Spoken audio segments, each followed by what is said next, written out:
Hello friends, welcome to Devanshika stories world. ఇప్పుడు మీరు వినబోతుంది I hate you Mrs Arnav స్టోరీలోని 14వ భాగం. దెబ్బకి హిత తల తిరిగినట్టు అనిపించింది. కబోర్డ్ హెల్ప్తో కష్టంగా నిలబడింది, కానీ చెంప నొప్పి మాత్రం అదిరిపోయింది. ఈలోపు అర్నవ్ తన మొహంలో మొహం పెట్టి, తల తిరిగినట్టు ఉందా అని అడిగాడు. హిత ఏడుపు మొహం పెట్టి అని అనగానే అర్నవ్ అదే కోపంతో, చెంప కూడా నొప్పిగా ఉందా అని అడిగాడు.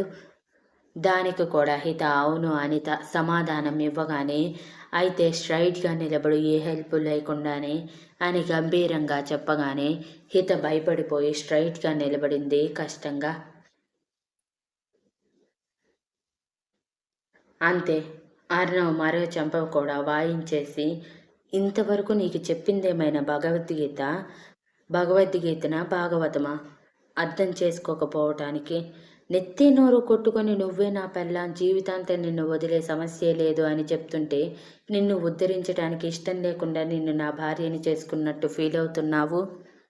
నేను చెప్పానా నువ్వంటే నాకు ఇష్టం లేదని? ఒక్కసారైనా చెప్పానా నువ్వంటే నాకు కోపం అని? లేదే, ఎప్పుడూ చెప్పలేదు. ఆఖరికి తాళి కట్టాక కూడా నిన్ను కొట్టానే, కానీ ఒక్కసారి కూడా నువ్వంటే నాకు ఇష్టం లేదని మాట వరుసకు కూడా అన్నది లేదు. మరి ఎలా నీకు నువ్వే ఏదేదో ఊహించుకొని నా నుంచి దూరం వెళ్ళాలనుకుంటున్నావు?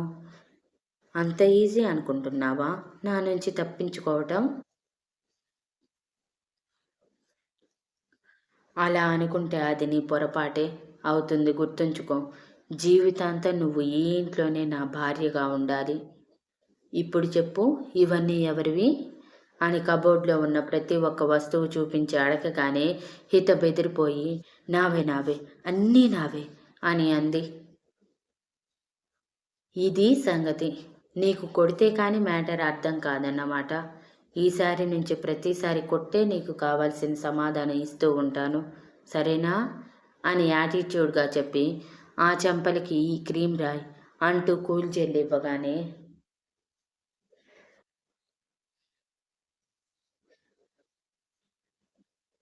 హిత ఏడుపు మొహం పెట్టుకుని అర్ణవ్ వైపు చూసింది. అప్పటికే తన పెదవి చెట్టు బ్లడ్ రావటం చూసి అర్ణవ్ తల పట్టుకొని, ఈ కోపం నాకెప్పుడు తగ్గుతుందో ఏమో, నీకెప్పుడు ఈ నోటి దొరద తగ్గుతుందో ఏమో, ఇద్దరికిద్దరం సరిపోయాము. నువ్వు ఇలా మాట్లాడుతుంటే నాకు టెంపర్ లేస్తూ నీ చెంపలు పేలిపోతూనే ఉంటాయి. అందుకే నా ముందు నోరు అదుపులో పెట్టి మాట్లాడటం నేర్చుకో అని వార్నింగ్ టోన్లో చెప్పి హితని తీసుకువెళ్ళి బెడ్ మీద కూర్చోబెట్టి కర్చీఫ్లో మినీ ఫ్రిడ్జ్ నుంచి ఐస్ క్యూబ్స్ తీసుకొని తన చెంపల మీద స్మూత్గా రాస్తూ, అసలు ఎందుకు నేనంటే నీకు ఇష్టం లేదని అనుకుంటున్నావు హిత? నేనెప్పుడైనా అలా బిహేవ్ చేశానా అని అనుమానంగా అడిగాడు. అంటే అండి, మళ్ళీ మీరు కోప్పడకూడదు, కొట్టకూడదు. ఇప్పటికే చెంపలు బాగా నొప్పిగా ఉన్నాయి. కావాలంటే రేపటికి కొట్టండి, కొంచెం తగ్గుతాయి కదా అని అమాయకంగా అనగానే అర్ణవ్ పళ్ళు బిగబెట్టి హిత బుగ్గల మీద ఐస్ క్యూబ్స్ని కొంచెం ఒత్తాడు. అంతే. హిత అంత నొప్పిలోని అన్న చిన్న మూలుగి తప్ప ఏమాత్రం శబ్దం రానివ్వకుండా ఉండటం చూసి ఆశ్చర్యపోయి, నొప్పిగా లేదా అని అడిగాడు. పర్వాలేదండి, ఇటువంటివన్నీ నాకు అలవాటే అండి, అందుకే పెద్దగా నొప్పి అనిపించటం లేదు. కానీ దెబ్బ మీద దెబ్బ కొడితే, పైగా మీ చేతితో కొడుతుంటే మొదటిసారి నొప్పి నశాలానికి అంటుతుంది. ఈసారి కొట్టేటప్పుడు కొంచెం చిన్నగా కొట్టండి అని క్యూట్గా మొహం పెట్టి చెప్పింది. సరే, నన్ను డైవర్ట్ చేయాలనుకోకుండా ముందు నాకు ఎందుకు నీలో నువ్వే అలా అనుకుంటున్నావో ఊహించుకుంటున్నావో చెప్పు అని అడిగాడు. అంటే అండి, నేనేమో పల్లెటూరి దాన్ని, మీరేమో పెద్ద పెద్ద చదువులు చదువుకొని పెద్ద పెద్ద కంపెనీలు నడిపిస్తున్న వాళ్ళు, ఇక నేనేమో సంతకానికి మించి పెద్దగా చదువులేని దాన్ని, ఎలా ఉండాలో ఎక్కడ ఎలా మాట్లాడాలో కూడా తెలియని మొద్దుని. అంతేకాదు, మీకు తగ్గట్టు ఎలా నడుచుకోవాలో ఎలా బట్టలు వేసుకోవాలో కూడా తెలియని పిచ్చిదాన్ని. ఇంకా చెప్పాలంటే మన పెళ్ళి సడన్గా జరిగింది, కనీసం ఒకరికొకరం తెలుసుకోకుండా చేసుకున్నది. పెళ్లి జరిగిన వెంటనే మీరన్న మాట నేను ఇప్పటికీ మర్చిపోలేదు. నన్ను మోసం చేసి పెళ్లి చేసుకున్నావా అని. నేనెప్పుడు ఎవరిని మోసం చెయ్యాలని అనుకోలేదండి. నేనే అందరి దగ్గర మోసపోతూ ఉంటాను అని బాధని గొంతులోనే దాచిపెట్టి చెప్పి, అందుకే మీకు నేనంటే ఇష్టం లేదని అర్థమయ్యింది. మీరు బలవంతంగా నన్ను ఒప్పుకోవాల్సిన అవసరం లేదు. అది తాతయ్య గారి కోసం కూడా కాదు అనుకునే అలా చెప్పాను. అంతేకాని ఇంకేమీ లేదండి అని అంది. అర్ణవ్ అమాయకమైన మాటలకి వెంటనే కూలైపోయి హితని గుండెలకి హత్తుకొని, ఆ మాటని మొగుడు నుంచి మనసు నుంచి తుడిచేసేయ్. ఆ మాటని మెదడు నుంచి మనసు నుంచి తుడిచేసేయ్.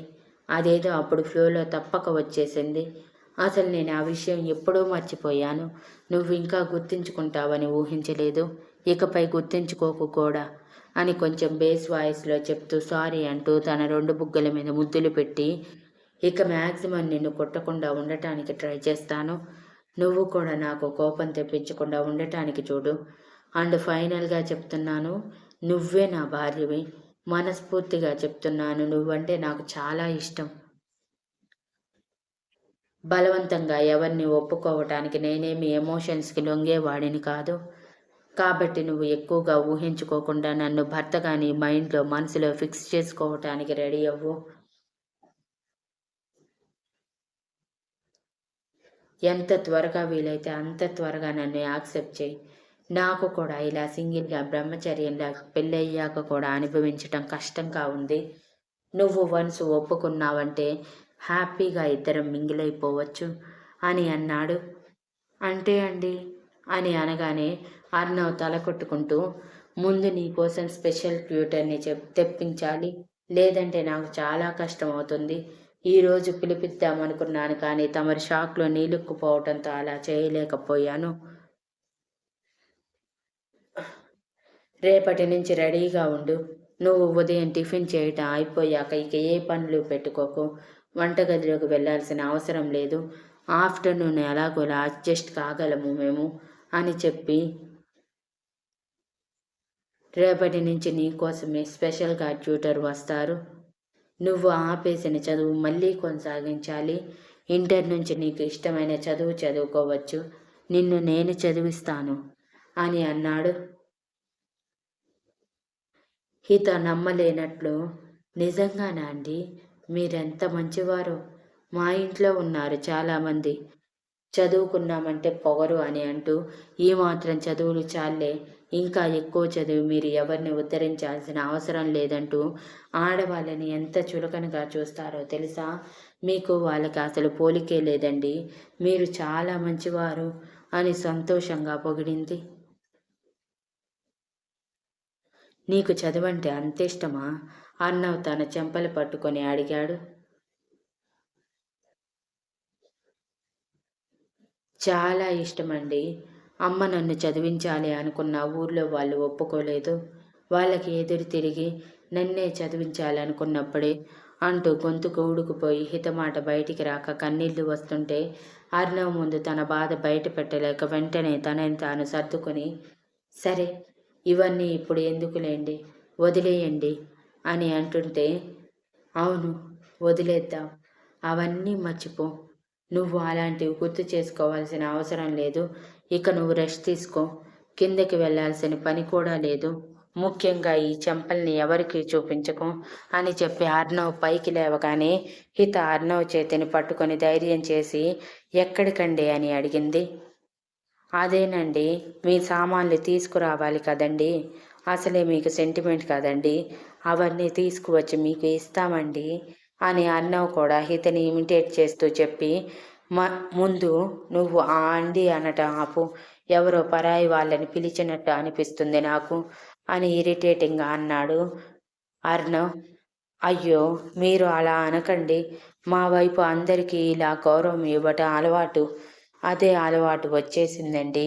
మార్చుకోవాలంటే కష్టం కదండి. ప్లీజ్ మీరు కొంచెం పెద్ద మనసు చేసుకొని నాకు అలవాటు పడిపోండి ఈ ఒక్క విషయంలో అని క్యూట్గా రిక్వెస్ట్ చేయగానే అర్ణవ్ కళ్ళకి తను ఒక పసిపిల్లలా అనిపించి, నువ్వు ఇలానే క్యూట్గా వేషాలు వేయి. నా హార్ట్లో బటర్ఫ్లైస్ ఎగిరి అవి నీ మీదకి దూకుతాయి అని చెప్పి హిత పెదవుల మీద అంటనట్టు ముద్దు పెట్టగానే హిత నీలుక్కుపోయింది. తనని చూసి అర్ణవ్ నవ్వుకుంటూ, ఈ మాత్రం దానికి ఇలా అయిపోతే ముందు ముందు జరిగే వాటికి ఏమైపోతావ్ అంటూ తన తల మీద మొట్టి టీషర్ట్ చేంజ్ చేసుకొని ఫార్మల్స్లోకి మారి, నేను త్వరగా వచ్చేస్తాను, నువ్వు ఈ రూమ్ నుంచి బయటికి రాకు అని చెప్తుంటే, ఏవండి అంటూ పిలిచింది హిత కొంచెం భయంగా. చెప్పండి అంటూ అర్ణవ్ వెనక్కి తిరగగానే హిత మూతి ముడిచి, అక్కడికి వెళ్ళి మీరు ఎవరితోనూ గొడవ పెట్టుకోకండి, నాకు గొడవలు అంటే మహాభయం అండి అని చెప్పగానే,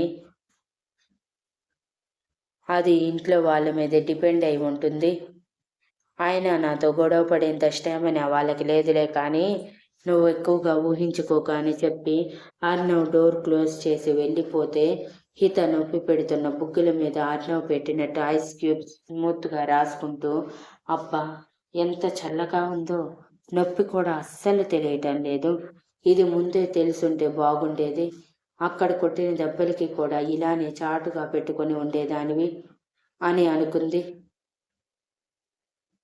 ఇక అర్ణవ్ బయలుదేరి వెళ్ళినవాడు అరగంటలో స్నేహ ఇంటికి చేరుకొని కార్ పార్క్ చేసి టీవీగా నడుస్తూ డోర్ క్లోజ్ చేసి ఉండటంతో డోర్ బెల్ కొట్టాడు. అసలే ఫ్రస్ట్రేషన్లో ఊగిపోతున్న స్నేహ, రమణి గారు ఇద్దరు హాల్లోనే కూర్చొని హిత కోసం ఏమేం ప్లాన్స్ ఇంప్లిమెంట్ చేసుకోవాలి అని ఆలోచిస్తూ ఉన్నవారు కాస్త డోర్ బెల్ సౌండ్కి విసుగ్గా వెళ్ళి, హిత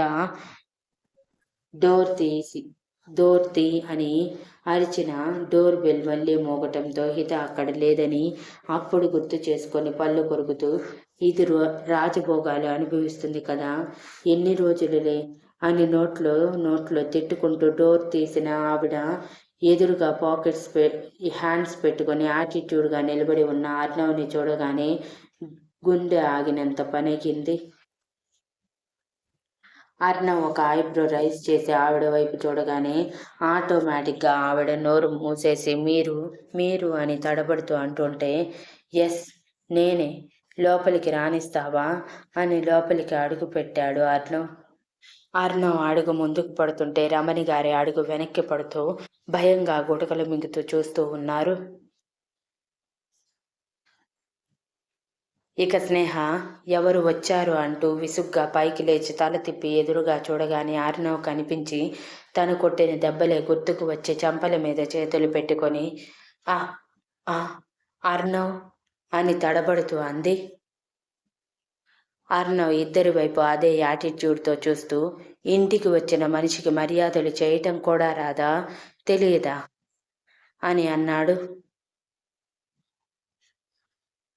అప్పుడు తేరుకున్న రమణి గారు కొంచెం ధైర్యం చేసి, అవును, నీకు మాకు ఉన్న సంబంధం ఏంటి, మమ్మల్ని దారుణంగా అవమానించి కొట్టి మరి మీ ఇంటి నుంచి పంపించేశావు, అటువంటిది మా ఇంట్లోకి ఎందుకు అడుగు పెట్టావు, నువ్వు మాకు చేసిన సన్మానమే నీకు చెయ్యాల్సి వస్తుంది, మర్యాదగా బయటికి వెళ్ళు అని అరిచారు. ఏది ఒకసారి అదే ట్రై చేద్దామా అంటూ అర్ణవ్ పెదవులు ఒక పక్కకి సాగదీసి నవ్వుతూ పాకెట్స్లో నుంచి చేతులు తీయగానే రమణి గారు భయపడి 2 అడుగులు వెనక్కి వేసి, చూడు, ఇది నీ ఇల్లు కాదు, నీ ఇష్టం వచ్చినట్టు ఆడటానికి, నా ఇల్లు, నువ్వు తగ్గి మాట్లాడటం నీకే మంచిది అని పైకి ధైర్యం చూపిస్తూ అన్నారు. అచ్చా అవునా, నాకు తెలియదులే అని అర్ణవ్ ఒక ఐబ్రో రైస్ చేసి అంటూ, నేనేమి మీ ఇంట్లో కూర్చోవటానికి రాలేదు, కోర్స్ నాకు మీ మొహాలు చూడటం కూడా ఇష్టం లేదు, బికాజ్ మీరు నాకు చేసిందేమి చిన్నది కాదు, నా కుటుంబం పరువుని నలుగురు ముందు తీశారు, అటువంటి మిమ్మల్ని క్షమించేంత పెద్ద మనసు నాకెప్పటికీ ఉండదు అని యాటిట్యూడ్గా అంటుంటే రమణి గారు స్నేహ కోపంగా, ఆ మాటలు నువ్వు కాదు మేము అనాలి, మమ్మల్ని కావాలని ట్రాప్ చేసి ఇదంతా చేశావు, అసలు స్నేహని నువ్వు ప్రేమించలేదు అన్నావు, తనని వాడుకున్నాను అన్నావు, ఇప్పుడు వచ్చి మళ్ళీ పరువు నష్టమని అంటున్నావా, నిమిషానికి ఒక మాట మారుస్తున్నావు, నీకు అసలు మాట మీద నిలబడే తత్వం అంటూ ఉందా అని అడిగారు. అది ఉంది కాబట్టే ఈరోజు హిత నా భార్య అయ్యింది అని అర్ణవ్ ఎర్రబడిన కళ్ళతో చెప్పి, అయినా మీతో నాకేంటి, నాకు హిత వస్తువులు కావాలి, తను ఇక్కడ యూజ్ చేసే ప్రతి ఒక్కటి తీసుకొచ్చి ఇవ్వండి అని అన్నాడు. ఎందుకు ఇవ్వాలి, అదేమైనా ఈ ఇంటి మహారాణి అనుకుంటున్నావా, ఈ ఇంట్లో ఉన్న సామాన్లు మొత్తం దానివే అనుకోవటానికి పాచి పని చేసుకునేది. మేము 4 మెతుకులు వేస్తే ముష్టి దానిలా తినేది. దానికి ముష్టి 4 జతల బట్టలు తప్ప ఇంకేమీ లేవు. ఆ బట్టలు కూడా చినిగిపోయినవి. ఎప్పుడో మా పని మనిషికి కూడా ఇచ్చేశాను అని రమణి గారు పొగరిగా అనటం ఆలస్యం. అర్నవ్ చెయ్యి ఫోర్స్గా లేచింది, కానీ ఆవిడ చెంపని చేరేలోపే కష్టంగా చేతిని దించి పెద్దవాళ్ళ మీద చేయి చేసుకోకూడదన్న ఒకే ఒక్క కారణంతో బ్రతికిపోయారు. లేదంటే ఈ పాటికి మీరు చచ్చేవారు అని గంభీరంగా అరిచి, మరొక్కసారి నా భార్య గురించి మీ నోటి నుంచి తక్కువగా ఒక్క మాట వచ్చినా చంపేస్తాను, నీ మొగుడిని పిలువు అని గట్టిగా అరిచాడు. డ్రింక్ చేస్తూ ఇంట్లోనే ఉన్న రామిరెడ్డి గారు కాస్త ఆ అరుపులు ఇరిటేటింగ్గా వినిపించటంతో బయటికి వచ్చి, ఏంటి ఇక్కడ గొడవ అని అర్నవ్ని చూసి షాక్ అయ్యి, నువ్వేంటి ఇక్కడ అని వాలిపోతున్న కళ్ళతో అడుగుతూ తడబడుతున్న అడుగులతో కిందకి దిగగానే అర్నవ్ ఆయన వైపు అసహ్యంగా చూస్తూ, కొంచెమైనా సిగ్గుండాలి, ఎందుకు పుట్టావు నువ్వు, ఛీ నీ జన్మ కూడా వ్యర్థమే అని అసహ్యంగా మాట్లాడి, నా భార్య పట్టీలు చెవి కమ్మలు తీసుకువచ్చి ఇస్తే నేను వెళ్ళిపోతాను, కాదని నాతో గొడవ పెట్టుకోవటానికి రెడీ అయితే మీ ఇష్టం, నేను కూడా ఇక వెనక్కి తగ్గను, పెద్దవాళ్ళన్న గౌరవం ఇవ్వాల్సిన అవసరం కూడా లేదనుకుంటాను అని వార్నింగ్ ఇచ్చాడు. అసలే మత్తులో ఉన్న రామిరెడ్డి గారు స్పృహ మరిచి, ఏం వాగుతున్నావురా, నా ఇంటికి వచ్చే నన్నే నానా మాటలు అంటావా, నిన్ను వదలను అని అర్నవ్ కాలర్ పట్టుకోగానే అర్నవ్ తన పిడికిలి బిగించి ఆయన ముక్కు మీద ఒక్క దెబ్బ కొట్టాడు. దెబ్బకి ఆయన ముక్కు నుంచి బొటబొట రక్తం కారటంతో పాటు ఆయన తల తిరిగినట్టు అనిపించి తల పట్టుకొని కింద పడిపోతే అర్నవ్ కోపంగా, నా కాలర్నే పట్టుకుంటావా అంటూ ఆయన కడుపులో కాళ్ళతో కిక్కివ్వగానే అమ్మ అంటూ ఆయన 5 అడుగులు వెనక్కి పడటంతో పాటు నోట్లో నుంచి రక్తం కక్కేశారు. అంతే. అది చూసి ఏవండి అంటూ రమణి గారు, డాడీ అంటూ స్నేహ ఇద్దరూ భయంగా పరిగెత్తుకుంటూ వచ్చి ఆయనని కష్టంగా లేపి నించోబెట్టి, మా ఇంట్లో ఏంటి నీ దౌర్జన్యం, నోరు మూసుకుని ఇక్కడి నుంచి వెళ్తావా లేదా మా చేతుల్లో తన్నులు తింటావా అని అరిచారు. ఎవరని తన్నులు తింటున్నారో కనిపిస్తుందిలే, కానీ అసలే నా భార్యకి మాటిచ్చాను అనవసరంగా గొడవ పెట్టుకోనని, పైగా నా భార్యకి గొడవలంటే చాలా భయం, అందుకే నా కోపాన్ని చాలా కష్టంగా కంట్రోల్ చేసుకుంటున్నాను, ఆ కంట్రోల్ మిస్ అయ్యేలా చేసుకొని మీ పరిస్థితి దారుణంగా మార్చుకోకండి, నేను అడిగినవి ఇస్తారా లేదా అని గట్టిగా అరిచాడు. అప్పటికే రామిరెడ్డి గారి మత్తు దెబ్బ నొప్పికి కొంచెం తగ్గటంతో వీడి మొహాన అవేవో పడేయరమని, ఇంకొక క్షణం వీడు మన ఇంట్లో ఉంటే నేను భరించలేను అని అన్నారు. అర్నవ్ కన్నింగా, అవును భరించలేను మీరు ఈ ఇంట్లో ఉండటం అని అనగానే ఏంటి అని అరిచారు స్నేహ రమణి గారు. అదే మీకు అర్థం కాదులే, కానీ నేను అడిగినవి ఇస్తారా లేదా అని గంభీరంగా అడిగాడు. స్నేహ కూడా అర్నవ్ కళ్ళు చూసి భయపడుతూ, అమ్మ అవేవో తెచ్చి ఇచ్చేయి, వాటితో మనకేం పని అని అంటుంటే రమణి గారు గుటకలు మింగుతూ, ఏంటి ఇచ్చేది, అవి చాలా బాగున్నాయని దాచిపెట్టాను అని అంటే స్నేహ తల కొట్టుకొని, అమ్మ నువ్వు వెళ్ళి తెచ్చిస్తావా, నన్నే తెమ్మంటావా, అవి ఎక్కడ ఉన్నాయో నాకు తెలుసు అనగానే రమణి గారు కోపంగా స్నేహ వైపు చూస్తుంటే అర్నవ్ గంభీరంగా, ఫాస్ట్, నాకు టైం లేదు, లేదంటే ఇక్కడే గంటలు గంటలు కూర్చొని మీ పంచాయతీ తేల్చేవాడిని అని అన్నాడు వాచ్ చూసుకుంటూ. అప్పటికి అర్నవ్ దెబ్బలకి భయపడుతున్న ముగ్గురు, తెస్తాను ఇప్పుడే తెస్తాను అని రమణి గారు లోపలికి పరిగెత్తి మరి ఆవిడ ప్లేస్లో భద్రంగా దాచిపెట్టిన హిత అమ్మగారి చెవి కమ్మలు పట్టీలు తీసుకువచ్చి ఇస్తే అర్నవ్ వాటిని తీసుకుని ముగ్గురి వైపు చూస్తూ, మిమ్మల్ని నా దృష్టిలో మనుషుల లెక్కలో నుంచి తీసేశాను, ఈ క్షణం మీరు నా దృష్టిలో జంతువులతో సమానం, జంతువులని ఏం చెయ్యాలో నాకు చాలా బాగా తెలుసు, గెట్ రెడీ ఫర్ దట్ అని చెప్పి అర్నవ్ అంతే హుందాగా నడుచుకుంటూ బయటికి వెళ్ళిపోయి తన కారు స్టార్ట్ చేసి 2 కిలోమీటర్ల దూరం వెళ్ళగానే రామిరెడ్డి గారి ఇంటికి ఒక కారు దూసుకుంటూ లోపలికి వచ్చింది. వాచ్మెన్ ఆపుతున్నా ఆగకుండా.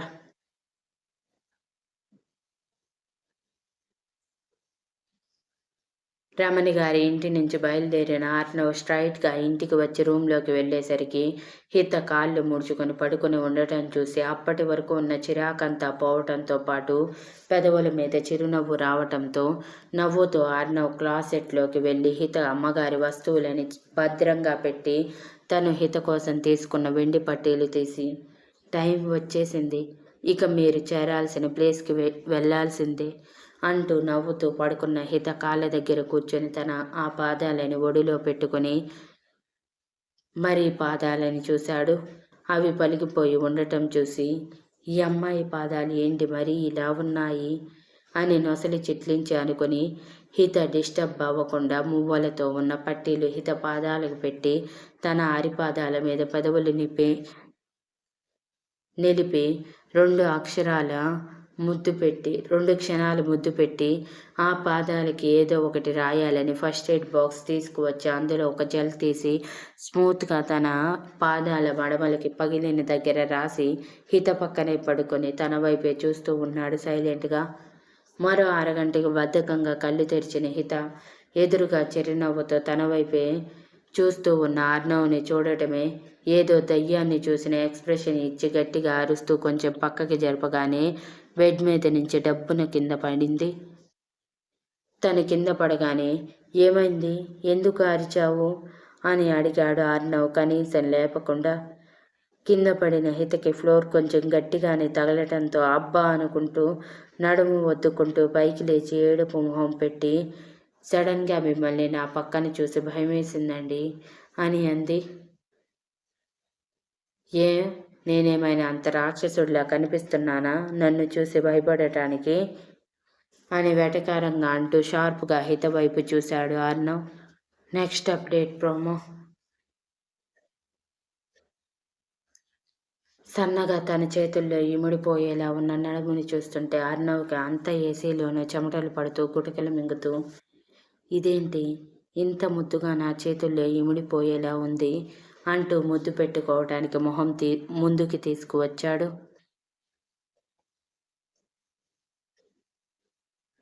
Thank you for listening and please like, share, comment and subscribe.